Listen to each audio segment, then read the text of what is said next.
Welcome back to our video 4.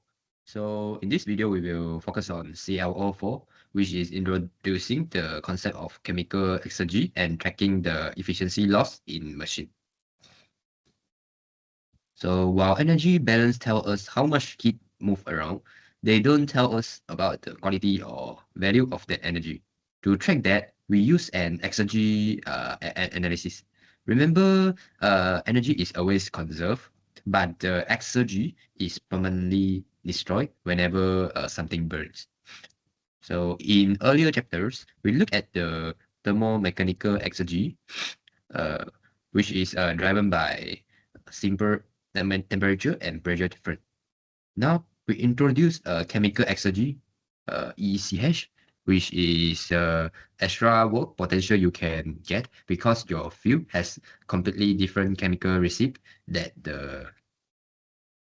than the common outside air. So the total exergy is simply the sum of these two components, which is the E thermomechanical contribution, which is the underlying term, and uh, the chemical contribution, which is ECH.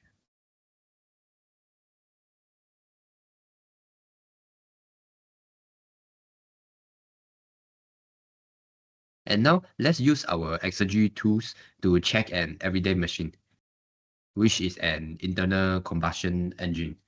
Let's look at how exergy move through it. For exergy in, this come entirely from the chemical exergy inside your fuel. This incoming air doesn't bring any exergy since it's already at outside condition. For exergy out, this leaves as useful shaft power. The remaining exergy escape with the hot exhaust gases or disappears with direct heat losses. For exergy destroyed, a large chunk of your fuel's potential is destroyed internally by the messy process of combustion itself. So to find out how much of our fuel's true potential was turned into useful work, we calculate its exergetic efficiency, which is power developed divided by the fuel exergy input. For example, if an engine makes 50 HP while burning fuel at a rate of 1.98 times 10 power of negative 3 kg per second, and the fuel exergy is 47,000 kilojoule per kg, by plugging these numbers into our equation, it will give an exactly 90%.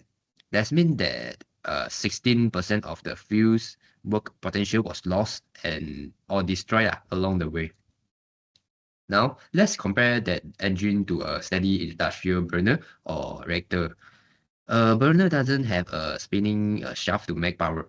Its only job is to turn out a stream of high temperature exhaust products. So its efficiency measure how much of the fuel's chemical exergy was successfully transferred into the thermomechanical exergy of the hot products. So its efficiency measure how much of the fuel's chemical exergy was successfully transferred into the thermomechanical exergy of the hot product, which is exergy of products divided by the exergy of fuel. And let's look at the numbers for a standard methane reactor on the slide with the exact theoretical amount of air. So the reactor will reach an efficiency of 70.3%.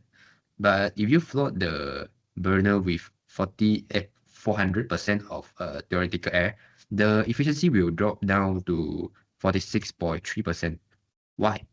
Because that massive mountain of extra air will cool down the product gases, which will destroy the high grade value and work potential.